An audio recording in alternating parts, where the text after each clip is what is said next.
যতদিন পর্যন্ত আমরা হজ করতে পারছি না ততদিন পর্যন্ত আমরা কিছু আমলের মাধ্যমে হজ এবং ওমরার সওয়াব লাভ করতে পারি। হজ করার যে আসল মর্যাদা, প্রকৃত মর্যাদা, সেটা তো হজ করার মাধ্যমেই শুধু লাভ হবে। কিন্তু আমরা আজ এমন 5টি আমলের কথা জানবো, যেই 5টি আমল আমরা আমাদের নিজ জায়গায় বসে যদি করি, আল্লাহ রাব্বুল আলামিন এই আমলগুলোর বিনিময়ে হজ করে যে পরিমাণ সওয়াব আমি পেতাম, আমার অ্যাকাউন্টে, আমার আমল নামাতে ওই পরিমাণ সওয়াব আল্লাহ তাআলা লিখে দিবেন। আমাদের দেশ থেকে হাজী সাহেবরা বাইতুল্লাহ হজের উদ্দেশ্যে রওনা হয়ে গেছে। সারা পৃথিবীর বিভিন্ন প্রান্ত থেকেই হাজী সাহেবরা মক্কা এখন সমবেত হচ্ছেন হজের উদ্দেশ্যে। হজের মৌসুম শুরু হয়ে গেছে। অনেক হাজী সাহেবরা ইতোমধ্যে মক্কায় পৌঁছে গেছেন, আবার অনেকে খুব শীঘ্রই ইনশাল্লাহ মক্কায় পৌঁছে যাবেন। এই যে হাজীদের বাইতুল্লাহ অভিমুখী যাত্রা, আল্লাহর ঘরে হাজির হওয়ার সৌভাগ্য অর্জন, মিনা, মুজদালিফা, আরাফাতে আল্লাহর শাআয়ের, আল্লাহর নিদর্শনগুলোতে উপস্থিত হয়ে দোয়া কবুলের জায়গাগুলোতে কায়মন বাক্যে চোখের পানি ফেলে আল্লাহ রাব্বুল আলামিনের কাছে দোয়া করার সুযোগ লাভ করবেন।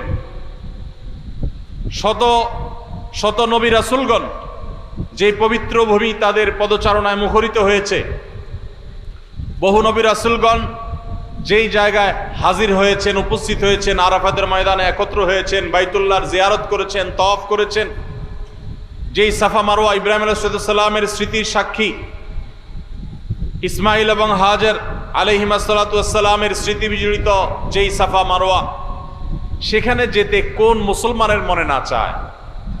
অথচ আমাদের অনেকেরই তৌফিক হয় নাই। আল্লাহ রাব্বুল আলামিন আমাদেরকে বাইতুল্লাহ জীবনে বারবার যাওয়ার তৌফিক নসিব করুন, বলুন আমিন। ভাইরা আমার, হজ এবং ওমরার যে ইবাদত, এই ইবাদত যাদের করার তৌফিক হয়েছে, যাদের করার সৌভাগ্য হয়েছে, যাদের খুশনসিব হয়েছে, তারাই বলতে পারবেন যে এই ইবাদত কত প্রেমময় ইবাদত, এই ইবাদতের তৃপ্তি কত অতুলনীয়, এর স্বাদ কত অবর্ণনীয়। এটা যারা বারবার বাইতুল্লাহ যাওয়ার তৌফিক পেয়েছেন তারাই বলতে পারবেন। ভাইরা আমার, পৃথিবীর কোনো দর্শনীয় স্থান, পৃথিবীর কোনো দেখার মতো জায়গা একবারের বেশি দ্বিতীয়বার মানুষের দেখতে যেতে আর ইচ্ছা করে না, ওই জায়গা আর টানে না। আমি পৃথিবীর বিভিন্ন দর্শনীয় স্থান, বিভিন্ন প্রোগ্রামকে কেন্দ্র করে দেখার সুযোগ হয়েছে। ভারতের তাজমহল, বিভিন্ন পৃথিবীর বিভিন্ন দেশের বিভিন্ন জায়গা দেখার সুযোগ আল্লাহ তাআলা দিয়েছেন। সেই জায়গাগুলোতে যেটা একবার দেখা হয়েছে, দ্বিতীয়বার যদি আমাকে কেউ যেতে বলে এবং তার নিজের খরচে যদি নিয়ে যেতে বলে, তারপর আমার মনে হয় না আমি আকর্ষণ বোধ করব, কারণ একবার দেখা হয়ে গেছে, এটা আর দ্বিতীয়বার দেখার কিছু নেই। হ্যাঁ, কিছু প্রাকৃতিক পরিবেশ আছে, সেগুলো অবশ্য মানুষ বারবার দেখতে চায় অনেক সময়, তারপরও অনেক বেশিবার যেতে মানুষের ইচ্ছা করে না।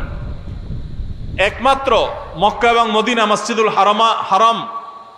হারামাইন এবং মিনা, মুজদালিফা, আরাফাতে আল্লাহর যে শাআয়ের আছে, সাফা মারওয়া আছে, এই জায়গাগুলোতে উপস্থিত হওয়ার যে আকুতি, উপস্থিত হওয়ার যে তৃপ্তি, এখানে হাজির হওয়ার যে স্বাদ, এটা যে একবার লাভ করে তার বারবার সে স্বাদ পেতে ইচ্ছা করে, বারবার তার যেতে ইচ্ছা করে। যারা একবার গিয়েছেন হাজী সাহেবরা, তারা বলতে পারবেন যে আরাফাতের ময়দানে উপস্থিতির সেই স্মৃতি সারা জীবন মনে থাকে।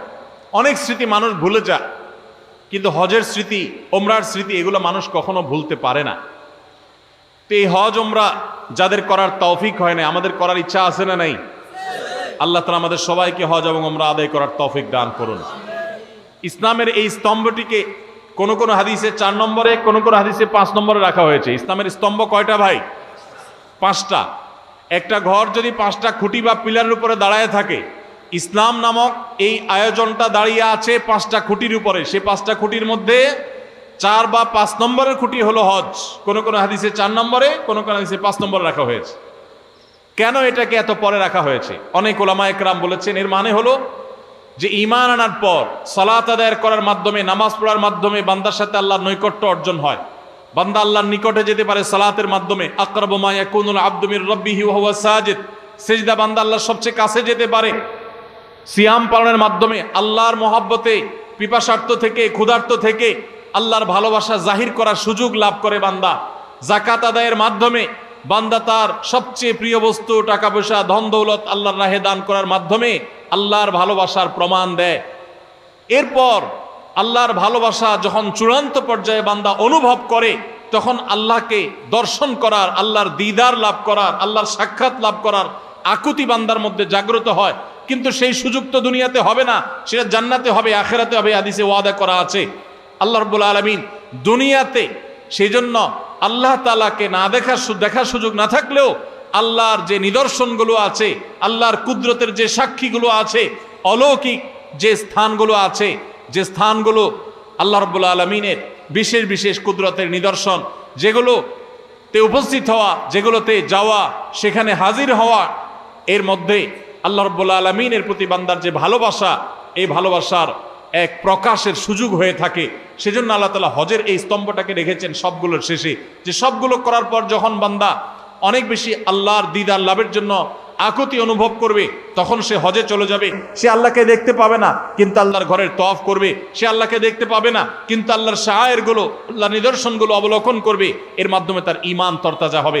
ভাইরা আমার, এই জন্য হজ এবং ওমরা এবং হজ ওমরার যে জায়গাগুলো, বিশেষ করে হারামাইন, মসজিদে হারামাইন এবং আল্লাহর যে কুদরতের নিদর্শনগুলো আছে, সাফা মারওয়া, ইন্নাস সাফা ওয়াল মারওয়াতা মিন শাআইরিল্লাহ, আল্লাহর নিদর্শনগুলোর মধ্যে থেকে একটা সাফা মারওয়া অন্য হাজার লক্ষ পাহাড়ের মতো নয়, এটি ভিন্নতর, এর আলাদা বৈশিষ্ট্য আছে। এই সাফা পাহাড় মধ্যবর্তী জায়গা থেকে জমজমের কূপ, সেই জমজমের কূপ থেকে লক্ষ লক্ষ মানুষ অনবরত পানি পান করছে। মক্কাতে, মদিনাতে, গোটা পৃথিবীর প্রান্তে প্রান্তরে নিয়ে যাচ্ছে। ছোট একটা কুয়া থেকে পানি শেষ হচ্ছে না, এবং সে স্বাদ পৃথিবীর কোনো পানির সাথে কোনো তুলনাযোগ্য নয়। যারা পান করেছেন তারা জানেন, তাদের মুখস্থ হয়ে গেছে, জমজমের পানি মুখে দিলেই টের পাওয়া যায় এটা জমজমের পানি।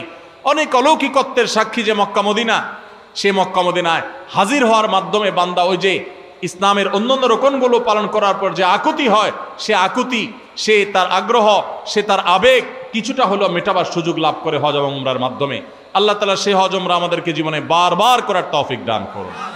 আমাদের দেশ সহ গোটা পৃথিবীর বিভিন্ন প্রান্ত থেকে যে সমস্ত আল্লাহর বান্দারা আল্লাহর ঘরে হাজিরা দিয়েছেন হজের জন্য, আল্লাহ রাব্বুল আলামিন তাদের সবাইকে মাবরুর হজ করে নিজ নিজ জায়গায়, নিজ নিজ পরিবারের কাছে নিরাপদে ফিরে যাওয়ার তৌফিক দান করুন।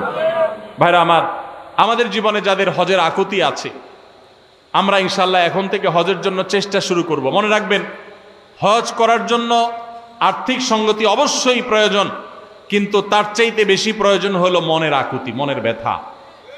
কত মানুষ আছে তাদের অনেক টাকা আছে কিন্তু তারা হজ করার তৌফিক হয় নাই। আবার অনেক মানুষ আছে তাদের অনেক টাকা নাই কিন্তু হজের তৌফিক হয়েছে। আছে না নাই? বহু মানুষ আছে।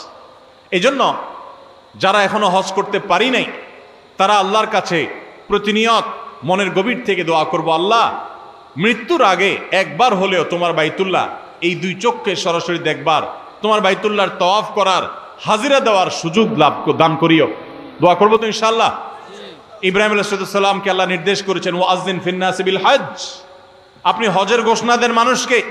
ইয়াতুকা রিজালান ওয়া আলা কুল্লি দামিরিন ইয়াতিনা মিন কুল্লি ফাজ্জিন আমিক, পৃথিবীর বিভিন্ন প্রান্ত থেকে মানুষ দলে দলে আসবে হজ করবার জন্য।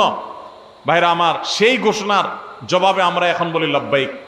উনি তখন রোল কল করেছেন, সেই রোল কলের জবাবে আমরা এখন বলি ইয়েস প্রেজেন্ট, আমরা এখন বলি লব্বাইক। তো এই প্রেমময় ইবাদত, এটি সম্পাদনের জন্য দিলের আকুতি লাগবে, ব্যথা লাগবে, দরদ লাগবে, চোখের পানি লাগবে, দোয়া লাগবে। এখন থেকে দোয়া শুরু করে দেন এবং সাধ্য অনুযায়ী টাকা জমাইতে শুরু করে দেন। চেষ্টা করা যাবে না ইনশাআল্লাহ? আল্লাহ তাআলা আমাদের সবাইকে তৌফিক দান করুন। যতদিন পর্যন্ত আমরা হজ করতে পারছি না, ততদিন পর্যন্ত আমরা কিছু আমলের মাধ্যমে হজ এবং উমরার সওয়াব লাভ করতে পারি। হজ করার যে আসল মর্যাদা, প্রকৃত মর্যাদা, সেটা তো হজ করার মাধ্যমেই শুধু লাভ হবে। কিন্তু আমরা আজ এমন 5টি আমলের কথা জানবো, যেই 5টি আমল আমরা আমাদের নিজ জায়গায় বসে যদি করি, আল্লাহ রাব্বুল আলামিন এই আমলগুলোর বিনিময়ে হজ করে যে পরিমাণ সওয়াব আমি পেতাম, আমার অ্যাকাউন্টে, আমার আমল নামাতে ওই পরিমাণ সওয়াব আল্লাহ তাআলা লিখে দিবেন। তাহলে যারা হজ করতে পারছি না, তারা হজ করার জন্য তো চেষ্টা করবই, তার পাশাপাশি এই আমলগুলো যদি করি, আমরা আশা করব আল্লাহর কাছে যে আল্লাহ তাআলা হাজী সাহেবদের হজের মাধ্যমে যে সওয়াব লাভ করেন, আল্লাহ তাআলা আমাকেও মাহরুম করবেন না, আমাকেও তাদের মতো সওয়াব দান করবেন। এরকম 5টি আমলের ভিতরে সর্বপ্রথম যে আমলের কথা বলবো সেটা হলো 5 ওয়াক্ত নামাজের পরে তাসবিহ পাঠ করা।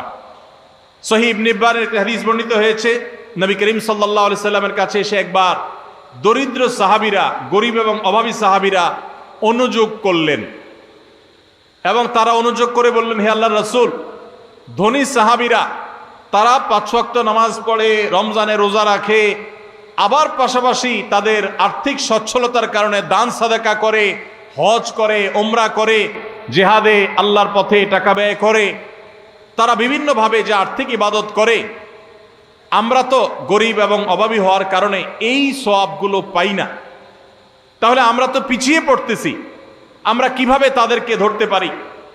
সাহাবীদের কম্পিটিশন ছিল আমলের কম্পিটিশন। তারা আমাদের মতো দুনিয়াদারিতার কম্পিটিশন করতেন না, তাদের প্রতিযোগিতা ছিল কে কত বেশি নেকামল করে জান্নাতের দিকে অগ্রসর হবে। তো সাহাবীদের এই কথা শুনে প্রিয় নবী সাল্লাল্লাহু আলাইহি সাল্লাম তাদেরকে এই আমলটা শিক্ষা দিয়েছেন এবং বলেছেন, যে ব্যক্তি 5 ওয়াক্ত নামাজের পর 33 বার সুবহানাল্লাহ, 33 বার আলহামদুলিল্লাহ এবং 33 বার আল্লাহু আকবার পড়বে, আল্লাহ রাব্বুল আলামিন ওই ব্যক্তিকে, হজকারী ব্যক্তিরা হজ করে যে সওয়াব লাভ করেন, আল্লাহ তাআলা এই ব্যক্তিকে সেরকম সওয়াব দান করবেন। ধনী সাহাবীরা আর্থিক ইবাদত করে যে সওয়াব লাভ করেন, আল্লাহ তাআলা এই 5 ওয়াক্ত নামাজের পরে এই তাসবিহ পাঠকারীদেরকে একই রকম সওয়াব দান করবেন। ভাইরা আমার, আবারও বলছি, এর মানে এই নয় যে হজ করার যে মর্যাদা আছে হুবহু সেই মর্যাদা সব দিক থেকে শতভাগ সেই রকমই আপনি আল্লাহ তাআলার কাছে মর্যাদা লাভ করবেন এই আমলের মাধ্যমে পাঠা, তা নয়। তবে হজ করে যে পরিমাণ সওয়াব পাবেন, বিনিময় পাবেন, আল্লাহ আপনাকে সে পরিমাণ বিনিময় দান করবেন। তাহলে একটি আমল আমরা পেলাম, সেটা হলো প্রত্যেক ফরজ নামাজের পর, 5 ওয়াক্ত ফরজ নামাজের পরে তাসবিহ পাঠ করা, সুবহানাল্লাহ, আলহামদুলিল্লাহ, আল্লাহু আকবার। কোন কোন বর্ণনায় সুবহানাল্লাহ এবং আলহামদুলিল্লাহ 33 এবং আল্লাহু আকবার 34 বারও বর্ণিত হয়েছে। সেটা আমরা অনেকে করি, আমলটা আমাদের সমাজে প্রচলিত আছে, এটাও করলেও হবে ইনশাআল্লাহ। 33 বার সুবহানাল্লাহ, 33 বার আলহামদুলিল্লাহ এবং 34 বার আল্লাহু আকবার। দ্বিতীয় আমল, যে আমল আমাদেরকে হজের সওয়াব এনে দিবে ইনশাআল্লাহ, ওমরার সওয়াব এনে দিবে, সেটি হলো সকালে ফজরের নামাজ জামাতের সাথে পড়ার পর যদি কেউ বসে বসে আল্লাহর জিকিরে মাশগুল থাকে, ফজরের নামাজ জামাতের সাথে পড়লেন, মা বোনরা আপন জায়গায় পড়লেন, পড়ার পর জিকির আজকার করলেন বসে বসে, এরপর সূর্য উদয় হলো, সূর্য উদয়ের 15-20 মিনিট পর, নিষিদ্ধ সময় পার হওয়ার পর যে ব্যক্তি দাঁড়িয়ে 2 রাকাত নামাজ পড়বে, এশাকের নামাজ, আল্লাহ রাব্বুল আলামিন ওই ব্যক্তিকে একটি পূর্ণাঙ্গ হজ এবং ওমরার সওয়াব দান করবেন। তাহলে সকালে এশাকের নামাজ পড়ার মাধ্যমে হজের সওয়াব লাভ করা, এটা তো আমরা চেষ্টা করতে পারি, কি বলেন? আল্লাহ তাআলা আমাদেরকে তৌফিক দান করুন। 3 নম্বর যে আমলের মাধ্যমে আমরা হজের সওয়াব পেতে পারি, সেটা হলো দ্বীনি জ্ঞান অর্জন করার জন্য বা দ্বীন শেখাবার উদ্দেশ্যে যদি কেউ মসজিদে যায়, দুনিয়াবি উদ্দেশ্যে না, টাকার উদ্দেশ্যে না, আল্লাহর সন্তুষ্টি লাভের জন্য মসজিদে গেছে, উদ্দেশ্য মানুষকে দ্বীন শিখাবে, কোরআন শিখাবে, অথবা কোরআন নিজে শিখবে, এই কোরআনের জ্ঞান, হাদিসের জ্ঞান, ইসলামের জ্ঞান অর্জন করার জন্য যদি কেউ মসজিদে যায়, এই যাওয়ার কারণে আল্লাহ রাব্বুল আলামিন তাকে এহরামকারী, হজ আদায়কারী ব্যক্তির সমপরিমাণ সওয়াব দান করবেন। তাহলে 3টা আমল পেলাম। 3 নম্বর আমল হলো যে যদি কেউ মসজিদে জ্ঞান অর্জন করার জন্য যায়, কোরআন হাদিসের ইলম অর্জন করার জন্য যায়, তাবরানী শরীফে এই সম্পর্কে হাদিসে বর্ণিত হয়েছে, নবী সাল্লাল্লাহু আলাইহি ওয়াসাল্লাম বলেছেন, মান গাদা ইলাল মসজিদি লা ইউরিদু ইল্লা আন ইয়াতাআল্লামাহু খায়রা ইল্লা আন ইয়াতাআল্লামা খায়রান আও ইউআল্লিমাহু। কোন ব্যক্তি যদি মসজিদে যায় কোরআন হাদিসের কোন জ্ঞান অর্জন করবার জন্য বা জ্ঞান দেওয়ার জন্য, শিক্ষকতা করবার জন্য, কানা লাহু কাআজরি হাজ্জিন তাম্মান হাজ্জাতুহু, তাহলে আল্লাহ তাআলা তাকে এমন একটা হজের সওয়াব দিবেন যে হজটা পরিপূর্ণ হজ, সুবহানাল্লাহ, অপূর্ণ না, পরিপূর্ণ হজের সওয়াব দান করবেন। তাহলে মসজিদে শুধুমাত্র বাচ্চারা মক্তবে যায় এটাই যথেষ্ট নয়, মসজিদে ওলামা একরাম, ইমাম সাহেবগণ বিভিন্ন বয়সের মানুষের জন্য বিভিন্ন ধরনের দ্বীন শিক্ষামূলক আয়োজন রাখবেন, আমরা সেগুলোতে শামিল হওয়ার জন্য যাব, এর মাধ্যমে হজের সওয়াব পাওয়া যাবে ইনশাআল্লাহ। 4 নম্বর, মসজিদে কেউ 5 ওয়াক্ত নামাজের জন্য যখন বের হবে, 5 ওয়াক্ত নামাজ পড়ার জন্য বের হলে, আল্লাহকে সন্তুষ্ট করার জন্য 5 ওয়াক্ত নামাজের উদ্দেশ্যে মসজিদে বের হওয়াটাও মানুষকে হজের সওয়াব এনে দেয়। এই সম্পর্কে নবী সাল্লাল্লাহু আলাইহি ওয়াসাল্লামের হাদিস বর্ণিত হয়েছে যে এই ব্যক্তিকে আল্লাহ রাব্বুল আলামিন আজরুহু কাজরিল হাজিল মুহরিম, ইহরাম পরিহিত হজ আদায়কারী হাজী সাহেবের মতো বিনিময় আল্লাহ তাআলা মসজিদে নামাজের উদ্দেশ্যে, ফরজ নামাজের উদ্দেশ্যে যারা যায় তাদেরকে দান করেন। মা বোনরা একই সওয়াব লাভ করতে পারেন তারা বাসায় নামাজ পড়েও যদি তারা তাদের বাসার মাহরাম পুরুষদেরকে, তাদের প্রাপ্তবয়স্ক পুরুষদেরকে, ছেলেকে, স্বামীকে, ভাইকে, বাবাকে যদি মসজিদে তারা পাঠান, একই সওয়াব তারাও লাভ করতে পারেন। আল্লাহ তাআলা আমাদের সবাইকে আমলটাও করার তৌফিক দান করুন। 5 নম্বর আমল হলো মা বাবার সেবা এবং খেদমত করা। এই সম্পর্কে তিরমিজি শরীফের একটি হাদিস বর্ণিত হয়েছে। এক সাহাবী নবী করিম সাল্লাল্লাহু আলাইহি সাল্লামের কাছে এসে তার ইবাদত বন্দেগী যেগুলো তিনি শারীরিকভাবে করতে পারেন সেগুলোর পাশাপাশি আর্থিক ইবাদতের প্রতি তার আকুতির কথা জাহির করলেন। নবী করিম সাল্লাল্লাহু আলাইহি সাল্লাম সাহাবীকে পরামর্শ দিয়েছেন, তোমার মা বাবা, তুমি যদি তাদের সেবা করো, তাদের খেদমত করো, তাদের শুশ্রূষা করো, তাদের প্রতি ইহসান করো, তাদের যে কোনোভাবে তাদের কল্যাণ সাধন করার চেষ্টা করো এবং তাদের সেবায় নিজেকে নিয়োজিত রাখো, আল্লাহ রাব্বুল আলামিন তোমাকে হজ আদায়কারী ব্যক্তির মতো সওয়াব দান করবেন। তাহলে ভাইরা, আমরা দেখলাম 5 ওয়াক্ত নামাজের পর 33 বার সুবহানাল্লাহ, 33 বার আলহামদুলিল্লাহ এবং 33 অথবা 34 বার আল্লাহু আকবার যে কোনটা করলেই হবে। এই আমলের মাধ্যমে আমরা হজের সওয়াব পাবো ইনশাআল্লাহ। ফজর নামাজের জামাত আদায় করার, ফজর নামাজ আদায় করার পর সূর্য ওঠার 15-20 মিনিট পরে ওই পুরো সময়টুকু বসে বসে জিকির আজকার, কোরআন তেলাওয়াত, দিন শিক্ষা এগুলোর মধ্যে মাশগুল থেকে এরপরে উঠে যদি আমি 2 রাকাত নামাজ পড়ি, আল্লাহ তাআলা হজের সওয়াব দান করবেন এবং উমরার সওয়াব দান করবেন। আর 3 নম্বর হলো মসজিদে যদি কেউ দিন শিক্ষার জন্য বা দিন শিখাবার জন্য যায়, তাহলে এই যাওয়ার কারণে শুধুমাত্র আল্লাহ রাব্বুল আলামিন ওই ব্যক্তিকে পূর্ণাঙ্গ হজের সওয়াব দান করবেন। 4 নম্বর হলো যে ব্যক্তি 5 ওয়াক্ত নামাজে মসজিদে হাজির হওয়ার জন্য 5 ওয়াক্ত নামাজে বের হয়, মসজিদের দিকে যায়, আল্লাহ তাআলা তাকে এহরামকারী, সাদা কাপড়ে এহরাম পরে লব্বাইক রত হাজি হজ করে যে সওয়াব পায়, আল্লাহ তাআলা ওই মসজিদে গমনকারী ব্যক্তিকে সেই সওয়াব দান করেন। এবং 5 নম্বর হলো মা বাবার সেবাকারী ব্যক্তি। ভাইরা আমার, এই 5টা আমল আমরা অনেকগুলোই কিন্তু করি, কিন্তু এই সওয়াব লাভের আশা আমরা করি না। আজ থেকে আমরা এই সওয়াব লাভের আশা করবো ইনশাআল্লাহ। 33 বার সুবহানাল্লাহ, 33 বার আলহামদুলিল্লাহ, 34 বার আল্লাহু আকবার যখন 5 ওয়াক্ত নামাজের পরে করবেন, তখন আপনার এই আশা থাকবে যে এর মাধ্যমে হজের সওয়াব লাভ করব। আবার যখন এশরাকের নামাজ পড়বেন, ফজর নামাজের পরে নিজ জায়গায় বসে জিকির আজকার করে, তখন আপনি আল্লাহর কাছে হজের সওয়াব পাবেন, সে আশা রাখবেন।